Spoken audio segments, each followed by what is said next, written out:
When the HOA Karen decided to cut power to the flood pumps, she believed she was enforcing authority. What she didn't realize was that her decision put the entire area at immediate risk of flooding.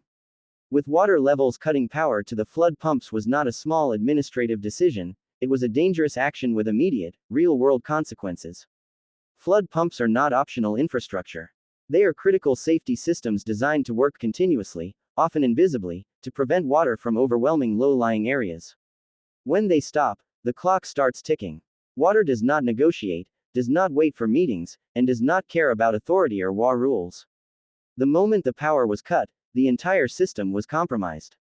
These pumps were actively managing groundwater and surface runoff, especially after recent rainfall. With the pumps offline, water began accumulating almost immediately. At first, the change was subtle: slower drainage, rising puddles, unusual sounds from the drainage channels. But anyone with experience knew what that meant: escalation was inevitable. Flood pumps operate on a balance.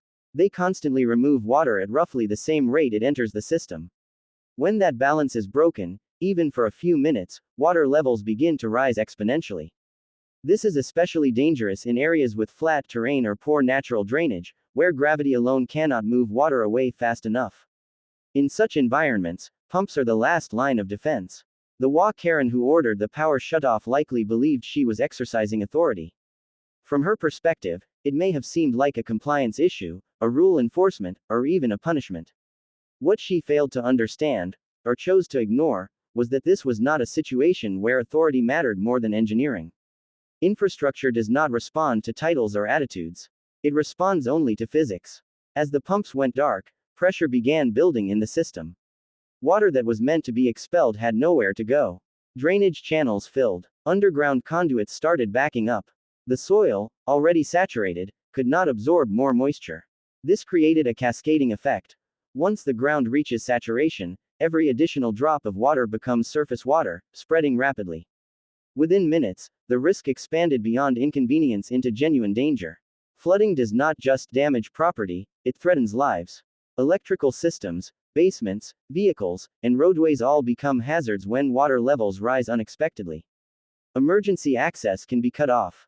Sewage systems can backflow. Contaminated water can spread into residential areas. What made this situation even more alarming was how unnecessary it was. The flood pumps were functioning correctly before the shutdown. There was no mechanical failure, no emergency maintenance, no safety concern that justified turning them off.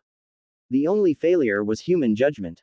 This is a common pattern in disasters caused by poor decision making. The person making the call often lacks technical understanding but assumes authority equals competence. In reality, complex systems require respect for expertise. Flood control infrastructure is designed with redundancy, monitoring, and strict operational guidelines for a reason, because mistakes can escalate quickly. As water levels rose, it became clear that waiting for permission or debating policy would only make things worse. Every minute the pumps remained offline increased the likelihood of irreversible damage. Floodwater does not recede easily once it spreads. Even a short delay can turn a controllable situation into a costly disaster. The irony is that flood pumps are often ignored when they work properly. No one notices them during normal operation. They don't generate praise or attention, but the moment they stop, their importance becomes painfully obvious. This situation was a textbook example of that reality. Residents nearby began noticing the changes. Water pooling where it normally didn't. Storm drains failing to clear. A sense that something was wrong, even if they couldn't immediately identify it. These early warning signs are often dismissed, until it's too late. The power cut also introduced legal and financial risks. Any resulting flood damage could expose the HOA to massive liability. Insurance policies often have strict clauses regarding negligence, especially when critical infrastructure is deliberately disabled. One poor decision could have resulted in lawsuits, fines, and long-term reputational damage. More importantly, it demonstrated a fundamental misunderstanding of responsibility. Authority does not grant the right to endanger others. In infrastructure management, the priority must always be safety, continuity, and risk mitigation. Rules exist to protect people, not to be used as weapons.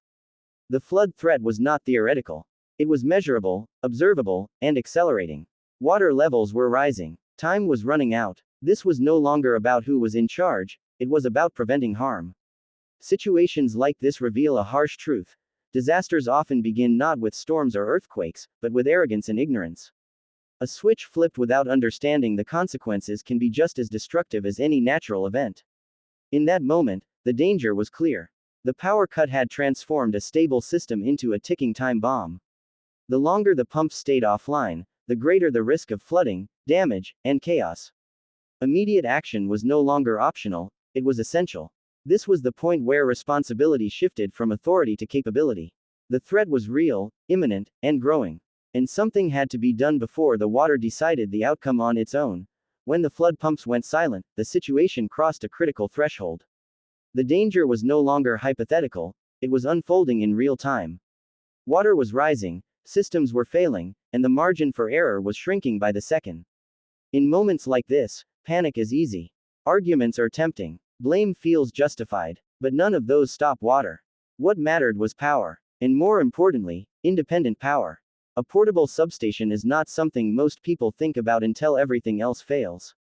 It's not flashy. It doesn't announce itself. But in infrastructure and emergency response, it represents autonomy, the ability to restore critical systems without waiting for permission, bureaucracy, or broken authority chains. While others were still processing what had happened, I was already moving. There was no time to convince the WA, no room for debates, no patience for ego-driven obstruction. The pumps didn't need apologies. They needed electricity. Portable substations exist for moments exactly like this, when fixed power sources are compromised, intentionally or otherwise. They are engineered to be deployed rapidly, to integrate with existing systems, and to deliver stable, regulated power under extreme conditions. This wasn't improvisation. This was preparedness meeting opportunity. As the unit was brought in, every second counted. Flood mitigation operates on narrow timelines. Unlike fires, which spread visibly, flooding often advances quietly until it suddenly overwhelms everything. By the time water is visibly out of control, the damage is already underway beneath the surface. Connecting a portable substation is not as simple as plugging in a generator. It requires precision, load awareness, grounding, and synchronization. The pumps demanded clean, consistent power. Any instability could damage motors or trip safety systems, wasting precious time. This is where experience matters. Knowing how much load the pumps draw, understanding startup surges, ensuring the substation could handle continuous operation, not just brief bursts, all of it played a role. This wasn't a gamble, it was a calculated response. As the final connections were made, the atmosphere shifted. The rising tension gave way to focus. The hum of equipment returning to life is a sound that carries meaning, it's the sound of control being reclaimed from chaos. When the pumps restarted, the effect was immediate. Water levels stopped rising. Drainage channels began clearing. The system, which moments earlier had been on the verge of failure, stabilized. The threat curve flattened. This is the power of redundancy. Infrastructure professionals understand that no single point of failure should ever be trusted. The portable substation wasn't a backup plan, it was the proof that reliance on centralized authority alone is a vulnerability. What made this moment especially significant was what it represented symbolically. The HOA's power cut was an assertion of control. The portable substation was a rebuttal, not through confrontation, but through competence. No shouting was required. No arguments were needed. Electricity doesn't care who ordered what. Once the pumps were powered, the reality shifted. The flood threat diminished, and with it, the illusion of unchecked authority. Portable power solutions are often dismissed as temporary or inferior. In reality, they are among the most reliable tools in crisis management. Designed for disaster zones, industrial failures, and emergency response, they thrive where permanent systems falter. The HOA Karen may have believed that shutting off the main power gave her leverage. What she didn't anticipate was the existence of an alternative system, one she had no control over. That misunderstanding cost her the narrative. From a risk management perspective, this moment was decisive. Every additional minute without power increased potential damages exponentially. By restoring the pumps quickly, not only was flooding prevented, but downstream consequences were avoided: insurance claims, legal disputes, infrastructure repairs, and reputational fallout. The portable substation didn't just restore power. It restored credibility. It demonstrated foresight, competence, and responsibility. While others created risk, this action eliminated it. This is the difference between authority and leadership. Authority says, because I can. Leadership says, because it must be done. As the system stabilized, the broader implications became clear. The HOA's decision was now irrelevant. Control had shifted from policy to practicality, from rules to results. There is an important lesson here about modern infrastructure. Resilience comes from flexibility. Systems that rely on a single power source, a single decision maker, or a single point of failure are inherently fragile. Portable substations embody the opposite philosophy. They exist to bypass failure. The irony is that the portable substation likely violated no rules. It didn't damage property. It didn't interfere with operations. It simply did what the fixed system should have been allowed to do all along. In moments of crisis, legitimacy flows to whoever solves the problem. Not who caused it, not who delayed it, not who argued about it. Once the pumps were running, the situation spoke for itself. Water receded, risk diminished, silence replaced urgency, and with that silence came accountability. The HOA Karen's decision now stood exposed, not as an act of governance, but as a reckless interruption of a critical safety system. The portable substation had not just fixed the problem, it had highlighted it. Preparedness always looks excessive, until it saves the day. Planning always looks unnecessary, until failure strikes. And portable power always looks optional, until someone cuts the main line. This moment was proof that the right equipment, deployed at the right time by someone who understands its purpose, can override chaos, arrogance, and ignorance in a matter of minutes. The flood pumps didn't care where the power came from. They only cared that it was there. And when it returned, so did stability. In the end, the portable substation changed everything, not because it was dramatic, but because it was decisive. It transformed a manufactured crisis into a controlled outcome. It replaced risk with resolution. And most importantly, it proved that real control doesn't come from shutting systems down. It comes from knowing how to keep them running, no matter what. When the portable substation powered the flood pumps and water levels began to stabilize, something subtle but critical happened. Control had shifted. It wasn't about titles, authority, or who owned the system. It was about action, knowledge, and preparedness. In an instant, the narrative had changed. What had been chaos and risk was now stability and safety, and with that came an undeniable shift in power. The HOA Karen had believed her authority over the electrical system gave her ultimate control. By cutting the power, she assumed she could dictate the flow of events, demonstrate her dominance, and remind everyone that she could enforce rules at will. But authority without understanding is fragile. It depends on compliance, fear, or lack of alternatives. The moment someone demonstrates competence and decisively mitigates a crisis, that authority loses its weight. Reality doesn't recognize titles, it recognizes results. Control, in its truest sense, comes from the ability to act effectively when it matters most. The portable substation was more than a piece of equipment, it was the embodiment of preparedness. It allowed the pumps to operate independently of the HOA's arbitrary decision, removing the looming threat of flooding. By acting quickly and decisively, the situation was stabilized before disaster could strike, and that alone shifted control from someone relying on authority to someone relying on skill and readiness. Preparedness is quiet but powerful. It doesn't argue. It doesn't negotiate. It doesn't rely on permission or ego. In this scenario, it replaced potential chaos with tangible action. Within minutes, the threat of flooding was neutralized, and what had been a tense, dangerous standoff became a controlled, predictable situation. The very fact that the system could function without interference undermined the HOA Karen's perception of power and exposed the fragility of authority built on positional dominance rather than competence. This transfer of control is one of the most important lessons from the situation. While the HOA had assumed that cutting power equated to influence, the reality was different. True control resides in the ability to keep systems functioning under adverse conditions. When someone can act decisively, prevent disaster, and ensure safety, they naturally command trust and influence, even without formal authority. That is the essence of operational power versus positional power. People notice competence. Residents, neighbors, and even colleagues instinctively recognize those who can deliver results when others fail or hesitate. Once the pumps were running and the flood risk diminished, anyone observing the situation would see who was truly in charge, not because of rules or threats, but because the outcome spoke for itself. Competence became legitimacy. Action became authority. One of the most striking aspects of this moment was that no confrontation was necessary. No shouting, no accusations, no dramatic showdowns. The situation was resolved through capability and preparedness alone. This is a critical principle. Control taken through preparation is more resilient than control imposed through force or fear.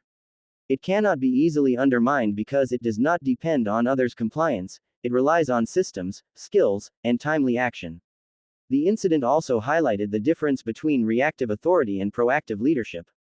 The HOA Karen acted reactively, cutting power without fully understanding the consequences. That decision created risk and chaos. The response, however, was proactive, measured, and deliberate. By anticipating potential problems, having the right tools, and understanding the technical requirements to bring the pumps back online, control was reclaimed not just over the situation, but over the narrative itself. This is the hallmark of real leadership. Preparedness does more than solve immediate problems. It changes perception. After the pumps were restored, any attempt to assert authority through arbitrary rules would be viewed differently. The credibility of the HOA's decision was undermined by the visible evidence of competence and risk mitigation. People naturally defer to those who demonstrate reliability and effectiveness, and this scenario exemplified that principle perfectly. Another critical takeaway is that preparedness creates resilience. Systems, whether technical or organizational, should be designed to withstand human error, negligence, or even deliberate interference. By having a portable substation ready and knowing how to deploy it effectively, the risk of failure caused by poor decisions was minimized. The infrastructure became resilient, and the operator became indispensable, not through position, but through skill. In this context, control was reclaimed permanently. Not through confrontation, punishment, or proving someone wrong, but through tangible results. The water receded. The pumps functioned. The neighborhood was safe. That was all the proof needed that real authority lay not in who flipped a switch, but in who understood the system and could act decisively when needed. This moment also carries a broader life lesson. Real influence and leadership are earned, not granted. Titles, positions, or superficial authority may allow someone to make decisions temporarily, but trust, competence, and preparedness are what sustain influence over time. People naturally follow those who can reliably manage crises, prevent disasters, and ensure outcomes, even if those people hold no official title. In the aftermath, the HOA Karen's attempt at asserting dominance was technically still valid, but practically meaningless. The infrastructure no longer depended on her decisions. Trust shifted toward the person who had prepared for the worst and acted when the situation demanded it. The flood pumps, once vulnerable to human error, were now secure under someone who understood how to maintain control in real conditions. That shift demonstrates the lasting power of preparation over positional authority. Ultimately, the key lesson is clear: you cannot maintain control by cutting off critical systems or relying solely on authority. True control comes from understanding, preparation, and action. It is not about power for power's sake, it is about responsibility, competence, and the ability to protect people and systems when it matters most. In the end, the portable substation was more than just equipment, it was a symbol of what real leadership looks like in action: calm, decisive, and capable, even in the face of deliberate obstruction. Control was taken back, not through conflict, not through confrontation, but through preparation. That is a principle that applies far beyond flood pumps, HOAs, or storms. Wherever systems, responsibilities, or risks exist, preparedness is the ultimate form of authority, and action is the ultimate proof. Rising and time running out, I had only minutes to act. That's when I stepped in, brought a portable substation online, and took control of the situation before disaster struck.